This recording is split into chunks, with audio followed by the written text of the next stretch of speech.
Bismillahirrahmanirrahim. Elhamdülillahi Rabbil alemin. Hər birini salamlayıram. Əziz iman əhli, əziz izləyicilər, ilahi xitablar verilişindən sizləri xoş gördük. Bugünkü mövzumuz Bəqərə surəsinin 282-ci ayəsi barəsindədir. İlk olaraq ayənin tilavətini dinləyək. يا أيها الذين آمنوا إذا تداينتم بدين إلى أجل مسمى فاكتبوه وليكتب بينكم كاتب بالعدل ولا يأب كاتب أن يكتب كما علمه الله فليكتب وليملل الذي عليه الحق وليتق الله ربه ولا يبخس منه شيئا فإن كان الذي عليه الحق سفيها أو ضعيفا أو لا يستطيع أن يمل هو فليملل وليه بالعدل واستشهدوا شهيدين من رجالكم فإن لم يكونا رجلين فرجل وامرأتان ممن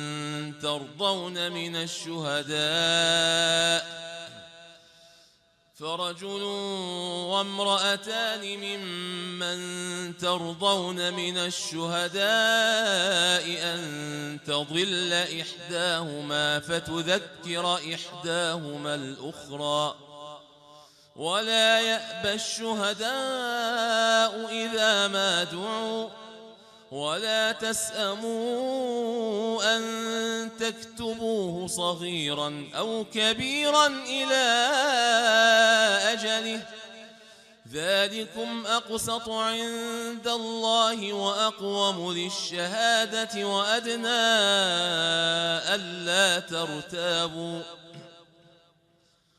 إلا أن تكون تجارة حاضرة تديرونها بينكم فليس عليكم جناح ألا تكتبوها وأشهدوا إذا تبايعتم ولا يضار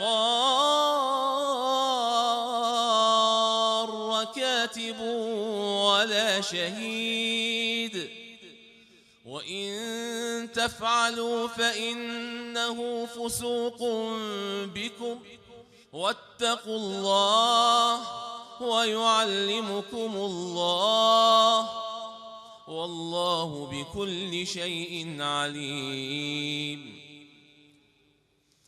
Bildiyiniz kimi Bəqərə surəsinin 282-ci ayəsi Qur'an-ı Kərimdə yer alan ən böyük ayələrdən biridir. Və maraqlıdır ki, iman gətirənlərə xitabla başlayan bu ayə İslamın ticarətə, hüquqa verdiyi bir dəyərdir. Ayədə yazın əmri iman əhlinə xitab olunur. Və biz İslamın o ilkin çağlarına baxdıqda görürük ki, Ərəbistanda tarixi qaynaqlara əsasən cəmi 17 nəfərin yazdığı bir dönəmdə Allah Teala hüququn, ticari sənədlərin yazılmasını, sənədləşməsini istəyir. Bu, İslamın nə qədər dəqiq, incə bir din olduğunu və bu kimi zərif məsələlərə işarə etdiyini bir daha bildirir. Və eyni zamanda müsəlman cəmiyyətini qanuna, hüquqa tərəf dəvət edir. Hər bir halda bu ayə geniş olduğu üçün mən müstəqil olaraq ayəni tərcümə etmək istəmirəm. Ayədə işlənən tədayəntum sözü deyin sözündən olub borc mənasını daşıyır. Bu söz qeyri-nağd bütün müamilələrə şamildir. İstər borc olsun, istər nisyə olsun və s. Yəni, hər bir alış-verişdə ki, nağdı alış-veriş olmasa, hər bir ticari əlaqədarla olan məsələlərdə Allah Teala bu məsələnin yazılmasını, qeyd olunmasını istəyir. Gözəl bir hədis var, buyurur ki, əgər bir şəxs müamilə zamanı sənəd tərtib etməsə, nə aldı, nə satdığını bunu qeyd etməsə və sonra hər hansı bir tərəflər narazılıqla üzləşərlərsə, bu əgər Allaha dua açarsa, ilahi mənim işimi həll et, Allah ona xitabən deyər ki, nə üçün mənim göstərişlərimə əməl etmədin? Yəni, işin sonunda Allaha dua etmək deyil, işin əvvəlində Allahın buyurduqlarına əməl etmək lazımdır. Hər bir halda, əzizlər, bu ayə ticarət sənədləri ilə bağlı, ticari sənədlərin tənzimləməsi ilə bağlı 18 ümumi göstəriş verir. Mən bu 18 göstərişi ümumi olaraq siz əzizlərə təqdim edirəm və eyni zamanda bu həmən ayənin tərcüməsi hesab olunur. Hər bir hissə, hər bir bu göstəriş ayənin bir hissəsindən götürülmüşdür. Hər bir halda birinci göstəriş bundan ibarətdir ki, əgər bir nəfər başqasına borc verərsə və ya tərəflərdən birinin borcu qalması ilə yekunlaşacaq bir müamilə baş verərsə, alqı-satqı baş verərsə, sonradan heç bir səhv, xəta olmasın deyə və tərəflər hər hansı bir yersiz iddia etməsin deyə, üçüncü bir tərəfin vasitəsilə olunan alqı, satqı yazılmalıdır. Bu ayənin birinci göstərişidir. İkinci göstəriş budur ki, müqavilənin tərəfləri ehtimal edilən müdaxilə ola bilər alan-satan arasında. Buna görə bu müqavilə sənədi üçüncü şəxs tərəfindən yazılmalıdır.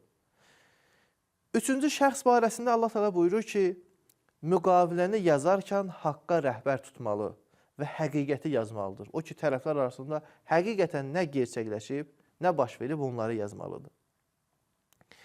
Digər bir göstəriş budur ki, alqı-satqının hökm şərtlərindən xəbəri olan tənzimləyici, həmən katib, Allahın ona verdiyi bu istedada görə Allaha şükür etməli və bu məsələyə hörmətlə yanaşmalıdır. Yəni, təsəvvür edin ki, iki nəfər alqı-satqı ilə məşğuldur və üçüncü tərəfdən tələb olunur, xahiş olunur ki, bunların bu alqı-satqısını qeyd etsin. Bu şəxs nəinki təkəbbür göstərməməlidir, bəlkə cəmiyyətin rifahı üçün önə gəlməlidir və öz bildiyinə görə Allaha şükür etməlidir və bunların bu işini həll etməkdə yardımcı olmalıdır, kömək etməlidir. Digər məsələ budur ki, katibin bu həmən müqaviləni yazanı hər iki tərəfindən məlumatı olmalıdır. Yəni, alan nə aldı, satan nə satdı, nə qədər ona çatacaq. Bu işin kim tərəfindən görülməlidir? Ayədə konkret bu barədə məsələ yoxdur. Yəni, katib kim tərəfindən tutulmalıdır? Ayə tam olaraq demir, amma belə başa düşülür ki, borclu olan, yəni üzərində haqq olan şəxs bu işi görməlidir. Borclu olan şəxs yazdırarkən Allahı yaddan çıxarmamalı, heç nəyi katibə öyrətməməli, hər hansı bir təzyiq göstərməməlidir. Eyni zamanda, əgər borclu ağıldan kəm, savadsız biri olarsa, bu işi qəyyumu tərəfindən yerinə yetirilməlidir. Qəyyumu bu işi gördükdə haqqa riayət eləməlidir, həmən şəxsin, borclu şəxsin hüquqlarını nəzərə almalıdır. Qəyyum və yaxud vəkil yazdırarkən ədalətə riayət etməli, eyni zamanda dediyimiz kimi qəyyum olduğu şəxsin mənfəətini, mənafeyini nəzərə almalı və heç bir formada haqsızlığa yol verməməlidir. Müqavilə yazmaqla yanaşı tərəflər iki şahid tutmalı və bu şahidlər yetkin və müsəlman olmalıdırlar. Yəni, yazmaq şərt deyil, yazandan sonra artıq şahidlər də olmalıdır, yetkin və müsəlman olan şəxslər. Əgər bu məsələ, yəni şahidlər olmadıqda, yəni iki şahid olmadıqda, bir kişi və iki qadın da şahidlik edə bilər. Yəni, qadınlar da bu məsələdə köməklik edə bilərlər. Şahidlər müstəqil olaraq bu məsələdən məlumatlı olmalılar, nəyə şahid olurlar, hansı məsələyə şahid olurlar. Ayə buyurur ki, az və yaxud çox olmasından asılı olmayaraq borc yazılmalıdır. Əgər alqı-satqı nağd olarsa yazmağa ehtiyac yoxdur. Haqq və ədalətə riayət etdikləri üçün katib, şahidlərə təzyiq göstərilməməli, əziyyət verilməməlidir. Hər bir halda, əzizlər, bu ayənin ticari sənədlərin tənzimləməsində Allahın iman əhlinə bildirdiyi xitablardan biridir. Demək, bu ayənin ümumi olaraq məzmunu bundan ibarətdir ki, iman əhli gördükləri işlərdə olduqca ehtiyatlı və ilahi qayda qanunlara riayət etməlidirlər. Necə ki, Allah bu kiçik ticari məsələdə bu qədər həssaslıqla bütün maddələri, bütün qaydaları deyir. Möminlər eyni zamanda digər məsələlərdə, ticari məsələlərdə, iqtisadi məsələlərdə, siyasi məsələlərdə bu məsələlərə, bu incəliklərə riayət etməlidirlər. Bu iman əhlinin əvvəldə dediyimiz kimi bir ilahi yaşam, İslami yaşam tərzinin göstəricisidir. O mənim qohumumdur, o mənim qardaşımdır, nə olsun mən onu tanıyıram. Bu kimi sözlərdən çəkinməli. Deməli, qardaş, mən də sənə etimad edirəm, bilirəm, sən də mənə etimad edirsən. Amma biz Allahın göstərişinə tabi olmalıyıq. Buna görə aramızda nə alğı, satqı varsa bunu gəl qeyd edək və iki dənə şahidin müşahidi ilə. Ümidvaram, inşallah iman əhli bu ayələrin göstərişlərindən öz ticari sənədlərinin tənzimlənməsində inşallah istifadə edərlər. Əssalamu aleykum və rəhmətullahi və bərəkətuhu.